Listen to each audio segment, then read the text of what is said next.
the Sustainability Management Master's Program, you're answering one simple question. Do you care about your future generation? If you care about your kids, their grandkids, then you care about sustainability. And a sustainability manager is someone who has the tools to make people understand how they can contribute towards developing a sustainable world. We have both part-time and full-time students.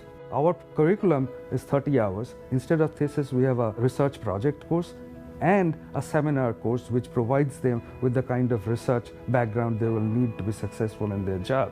But at the same time, sustainability is not always everything about environment. It also relates to the business. They will take a sustainable business strategies course. They will take a project management course. Most of these courses are going to be taught by industry people, the people who are doing sustainability on a daily basis as a part of their job. Any organization that has a large number of employees and has a physical infrastructure, they will have to have a sustainability office. If you have the passion to develop and maintain a sustainable world, come to us and we will help you shape your passion into a career which will create an impact. Introduce today's speaker, Bill Moore. Bill is a friend of our program and a patron. His generosity allowed us to create the job coaching program that we offer.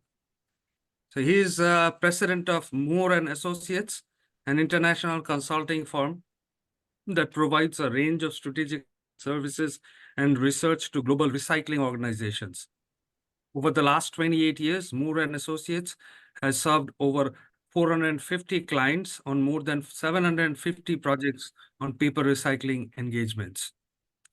Prior to establishing his own consulting firm 25 years ago, Bill held a series of positions in the chemical, solid waste, paper, and recycling industries. This included Director of Recycling for Waste Management, Inc. Bill's unique knowledge base includes all aspects of the global supply and demand of recovered paper, where he is considered the leading global expert. He's a sought-after speaker throughout the world on subjects related to global recycling and the business side of environmental issues. Bill got his BE in chemical engineering from Stevens, class of 1973. Today, he will talk about a very new topic that he's developed specifically for us, which is sustainability education and talent for the field. Welcome back, Bill. Thanks, Tibbs. I'll move off the Cover slide, yeah. yeah. So Tibbs gave you a lot of my background. I won't do a whole lot more.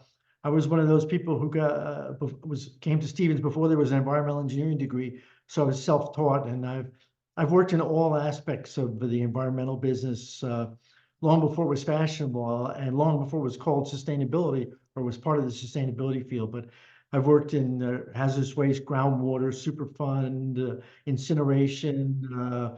I'm a certified hazardous materials manager. And I moved into plastic recycling in the 80s and then paper recycling. So I'm happy to give you a copy of this presentation. If you just email me or send me a contact, send me through my website button, send me a message. So Dibbs gave the subject here. We were looking for a new subject to cover, and I went to work on developing this one. So this content of the presentation is, the first one is what drives the need for sustainability professionals and the history of where people working in the sustainability industry have come from and changes in the skills over time. And then I'm going to talk a little bit about the evolution of sustainability related degrees and programs at Stevens and other US colleges and universities. Then I'm going to talk a little bit about different countries around the world for STEM graduates.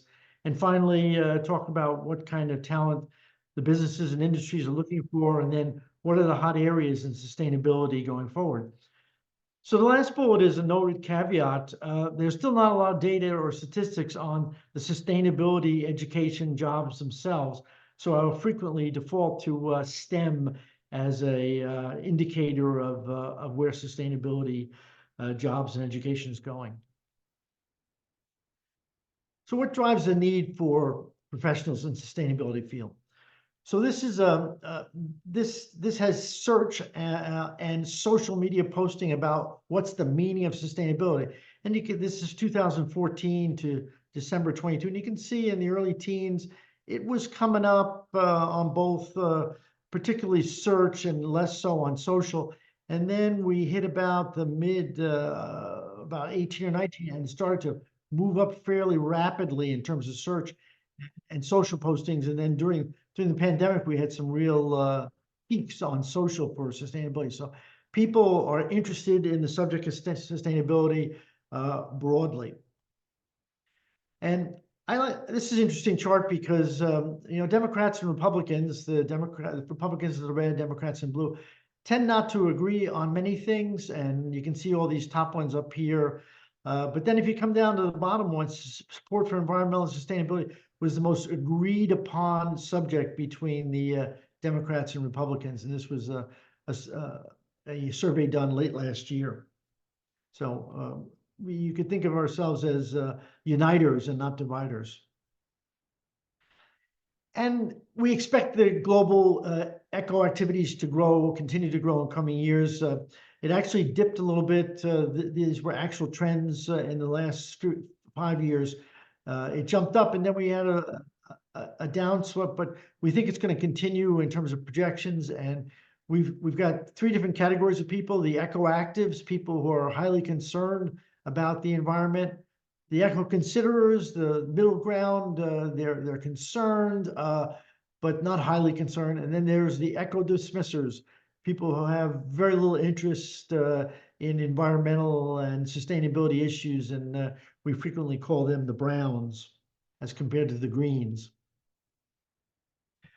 So part of what feeds the frenzy, though, is a class action lawsuit proliferation has pushed sustainability issues.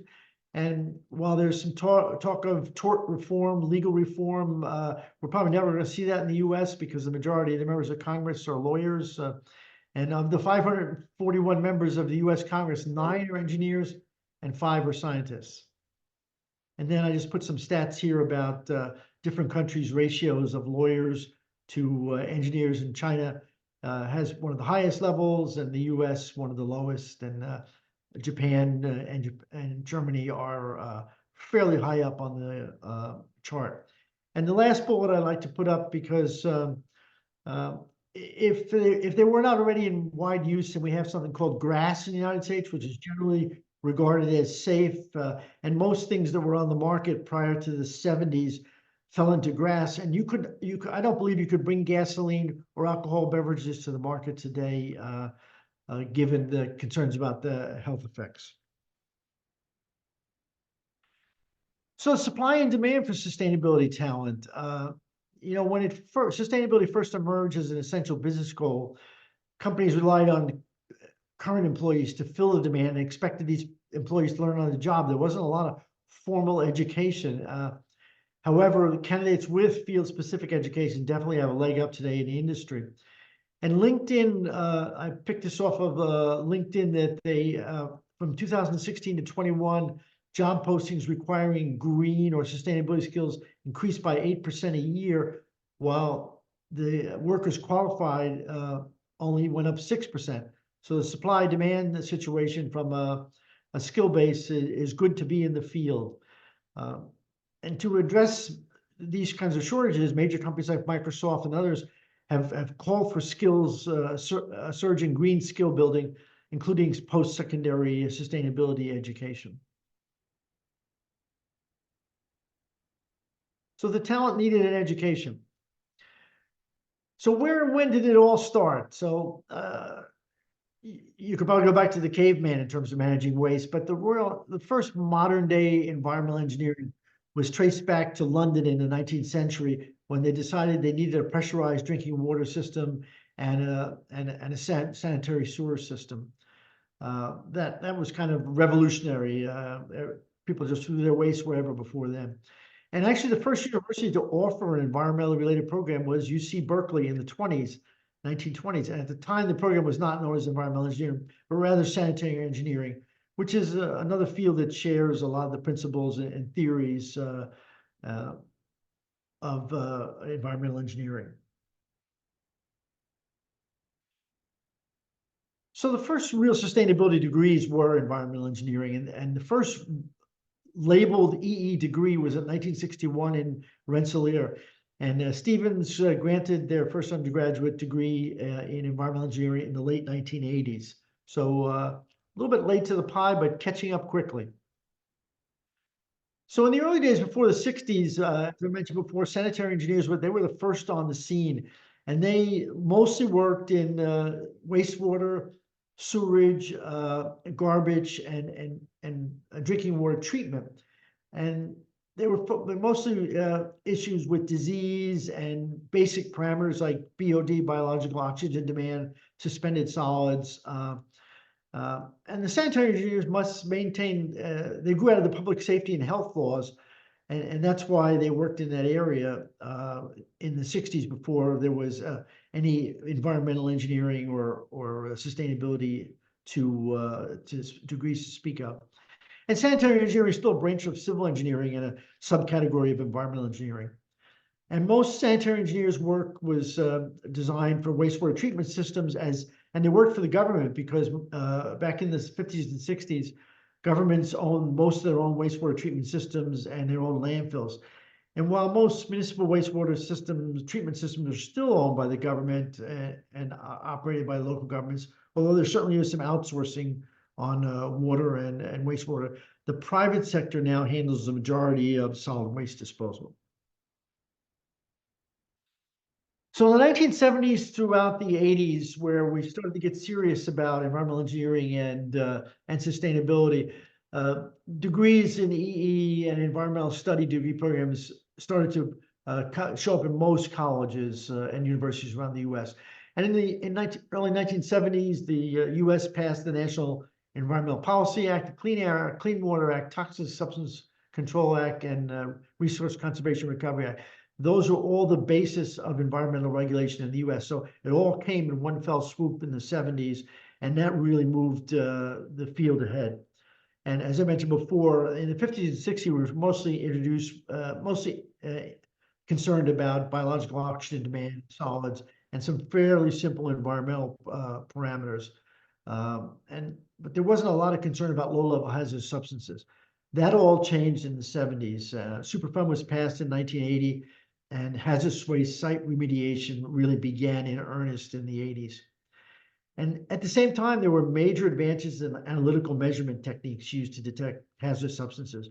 In the 50s and 60s and even the early 70s, if we could measure a part per million, we felt we were pretty good. And as we moved through the 70s and 80s, we got down to parts per billion and even trillion, and you occasionally see work in the parts per quadrillion. So the analytical measurement techniques advanced with the knowledge of hazardous substances. And all of the above contributed to the increase in technical capabilities of those employed in the sustainability field. So in the 2000s, Superfund and TSCA, the Toxic Substances Control Act, were updated. Work accelerated on hazardous waste site remediation. The hazardous air pollutants were further defined. Prior to the 90s, we were mostly concerned with ozone and particulates, and into the 90s, and then further in 2000, we got into low-level hazardous air pollutants. And the growing level of municipal solid waste disposal started to gain attention. And global climate change started gaining attention too. And what was previously almost strictly an environmental space really expanded to become the sustainability field. And undergraduate and graduate degrees related to sustainability broadened to meet the demands of the field. And then the last bullet is an interesting one to me, is the average American has a tremendous difficulty sorting out the many environmental claims and impacts. And that's one of the roles of the professionals in the sustainability field, is to really interpret for the average person what sustainability attributes really mean. So alternative and energy conservation are now considered part of the sustainability field, and engineers have always been watchful of energy use and generation, and it's now moved in part of the core sustainability field. And climate change has also brought it more into focus, and so has fossil fuel alternative generation sources. Solar, wind, tidal, hydrogen, bio-based are the power generation types receiving the most attention. And Nuclear energy, of course, is an interesting one. Will the U.S. stage a comeback? There's actually a little bit of talk in Washington now that nuclear energy might be a green source of energy because of its lack of widespread waste materials. China and India are adding significant nuclear generating facilities. And of course, high-level waste disposal, high-level radioactive waste disposal is a big issue, and low-level is an issue too. There are 60 nuclear power plants under construction around the world, with 100 more planned. None of them are in the U.S. The U.S. just finished up 2 reactors, and there are none currently planned, although there's a decommissioned one in Michigan that's being looked at now. And that led to this last bullet where the recommissioning of this plant has, the Biden administration has shown some interest in nuclear power as a reasonable alternative to fossil fuel. So sustainability degrees at Stevens. I mentioned that Stevens was a bit late to the party, but the first undergraduate degrees in EE started in the mid '80s, and there was a master's in the late '80s. But catching up at Stevens in recent years has a series of offerings in sustainability: a master's in sustainable management, dual degree, MS, MBA. I'm talking to the choir here a little bit because many of you folks are in this. There's a minor in green engineering and a graduate certificate in environment management. And they're in the process of creating an interschool minor in sustainability planned for launch in this fall. So here's the number of Stevens students that were in sustainability in 2023. A total of somewhat under 100, with the largest group being in environmental engineering at 44, and then a substantial portion of folks in green engineering minor, and but pretty decent numbers in PhD environmental engineering and MS in sustainability management. So in breaking exciting news, again, most of you folks probably know about this because it's just happened and it was just announced. The Stevens Center for Sustainability has been established and supported by a sizable $1.5 million grant from PSE&G. And DIBS will head up the effort and recruit faculty from all over the school to promote cross-campus engagement in the interdisciplinary challenge of sustainability. And the college president just announced that sustainability is one of the 6 research pillars at Stevens, foundational areas where the university engages in dynamic partnerships that yield cutting-edge research leading to societal benefits. That's a real plus for the school. And the Stevens Center for Sustainability will enable the school to expand its leadership in this domain and area. So advanced degrees in sustainability and climate change. I like to look at Reddit because they have interesting discussions. And in a recent Reddit discussions, they called nobody could agree on what the curricula and competing academic organizations, they call it the Wild West of education. They nobody to agree on it. And here's some of the comments of the different Reddites on there. If you're working in compliance, they would focus on greenhouse gas accounting because it's becoming an art unto itself, and it's a best first step on that route is a decent undergraduate degree in climate science taught by natural scientists, not economics or business people. And if you plan to go online or part-time, these kind of classes still are well worth your time as a first step to build the foundational learning and to offset the mindset that economic training often gives. The mindset, this last more, the mindset is a problem because climate change is the first of several ecological limits to human economic growth. And mainstream economics have not yet admitted to any limits to growth. We keep imagining we can continue to transform the world into the human environment, add pollutants with no consequences. The Reddit people speak.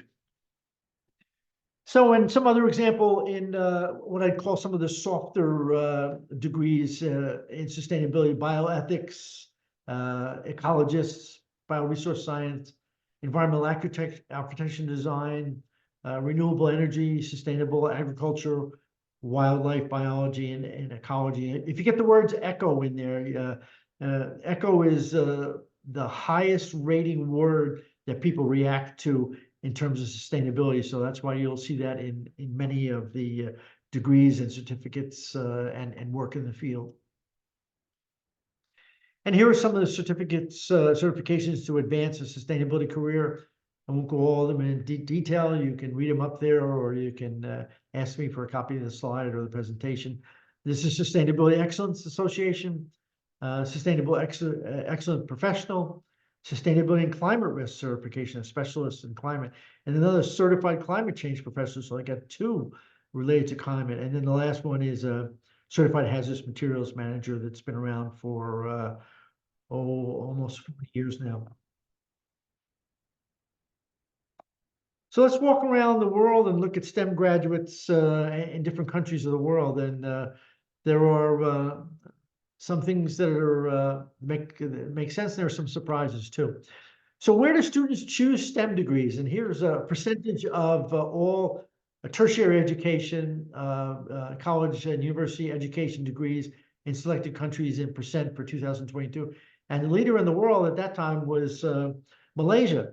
43% of graduates are in STEM in Malaysia. Second place at almost 38% is Tunisia. Again, a surprise, I would never guess Tunisia, and I have a little story about Tunisia to come up a little later. The UAE, United Arab Emirates, not a big surprise. You know, the Middle East has always had a lot of STEM interests because of the petrochemical industry. And then Germany comes in fairly strong in terms of percentage. And this one, I guess, a little bit of a surprise too. This is Belarus, kind of in the Russian sphere in Eastern Europe.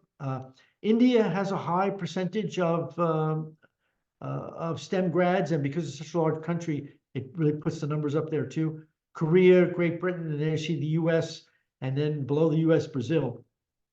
And they didn't have any data on this one for China, but I have some numbers coming up on China. So of course, the countries with the most STEM grads is China because of its size and its percentage. But India is in second place with a fair amount of numbers. And then interesting, US and Russia kind of come in fairly similar. But here's another surprising one, Iran. And probably Indonesia too. Japan, you might make you could the case for, but I would have never guessed that Iran and Indonesia would have had that much STEM. And really, the emerging entities of the world, like Indonesia, Iran, Malaysia, there's a lot of emphasis on science and engineering, and that's why they're graduating so many STEM graduates. So some fun facts in Tunisia. I met a guy from Tunisia. I said about 2 months ago, I said, so did you know that Tunisia graduates a very high percentage of STEM grads? He said, oh, absolutely. And actually a very high percentage of those students are females too. And after Tunisia, the share of STEM grads recipients was also 29% in Algeria, Mauritania, Morocco, again, all due mostly to the prevalence of computer engineering in the field, but also some petrochemical. And the Arab Gulf areas, UAE and Oman, have an above average number of STEM grads due to their strong interest in educating children in the area. And with the exception of Germany, you know, Western Europe really isn't a STEM hotbed. You know, only 26% of UK grads have STEM, 25 in France, 23 in Spain. And even fewer graduates in the Americas, with 19% and 17% with the US and Brazil, respectively. So here's another China versus the US. In 2023, China had 1.7 million engineering graduates, or just about 1.12% of their population. The US graduated 211,000 graduates, or 0.06. So about half the rate of China's engineering grads. So let's look at STEM graduates, women versus men. There's some interesting things here too. So here's the entire world. Blue are women, men are red. In the entire world, 31% of STEM graduates are women, and about 69% are men. And if you look at Western Europe and North America, where we reside, we're just slightly above the average for women. And the lagging areas are South and Western Asia, and East Asia and Pacific. And the area where the women do quite well at, many of those countries we talked about were North Africa, and in Central Asia, and in Eastern Europe, where the rate of women in STEM is well above the average. And then the Black and Hispanic workforce really remain underrepresented in the STEM workforce. If you look at all jobs here in this column, 11% for Black and 17% for Hispanic, you can see that the STEM level for Hispanics is less than half, and in the Black population, it's under. And Asia, not surprisingly, is twice as many STEM grads as other. And for white folks, it's 63 and 67. And then there's some breakdowns here of where people, what area of STEM have people been working on. And Hispanics, it's pretty similar all across the board. In the Black sector, health-related and math are really the strongest ones. And in Asia, life science and computer science are quite strong. And it's fairly similar across the board in the white race, but a little bit more in engineering. So we talked about a little about women. Is chief sustainability officer jobs a woman's fast track to the C-suite? There's a lot of emphasis on getting women into the corporate hierarchy and the C-suite. And one of the areas that can be a fast track is chief sustainability officer, which was a position that 20 years ago no one had, even 10 years ago would be highly unusual. It's almost become a requirement that companies and businesses have chief sustainability officers, and it's a good fast track way to the top for women. And according to the global sustainability recruiting firm Weintraub, in 2011, the majority of chief sustainability officers were held by men, 72%, with just 10 of the 29 roles held by women. But by 2020, females broke the 50% mark in chief sustainability officers. And 21, it was up to 54%. So really major gains there. And the CSO presence at Davos, the Internet World Economic Forum, NME has tripled in the last 20 years, from 20 to 60 in the past five years, with more than 60% of these positions held by women. So where are the jobs? Students and people in the area and teaching always want to focus on, what comes after education. So the current hot employment areas, PFAS treatment, plastics recycling, climate change, life cycle analysis, biodiversity, sustainable packaging design, decarbonization, microplastic pollution, environmental justice, power storage, ESG financial reporting. If you're bent towards that way, there's an awful lot of stuff going on right now. EV battery recycling. I would hazard to guess there aren't too many fields that could put up, a dozen really hot areas of employment and research that are subsets, and it covers a wide range of degrees, skill sets, and interests, and student direction. So sustainability positions in the business cycle. So I've been around for a bunch of business cycles, and it used to be whenever a business cycle consists of peaks, growing, declining, and then troughs. And most business cycles are 5 to 7 years, but they can be shorter. And having watched 8 business cycles now, environmental and sustainability people used to shake out when the business went into troughs and recessions. But the last few cycles, and it's been a big change, I've seen less of this. But however, a survey about a year ago now of CEOs, the majority said the first jobs to cut in addition to advertising might be sustainability and environmental. But I have a feeling that that's even changing by every year. And it does vary by industry and how important environmental and sustainability are to operations and customers.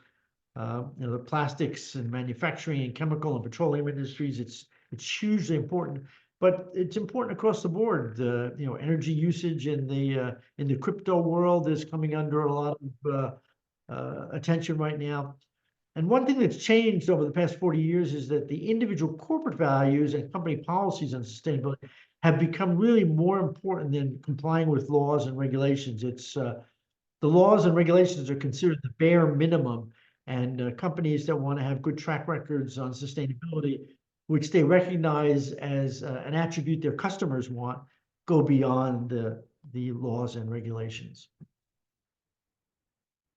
So I put this list up of 9 job categories in sustainability requiring a bachelor's degree and their annual salaries, just to kind of give you some ranges and ideas of where things stand.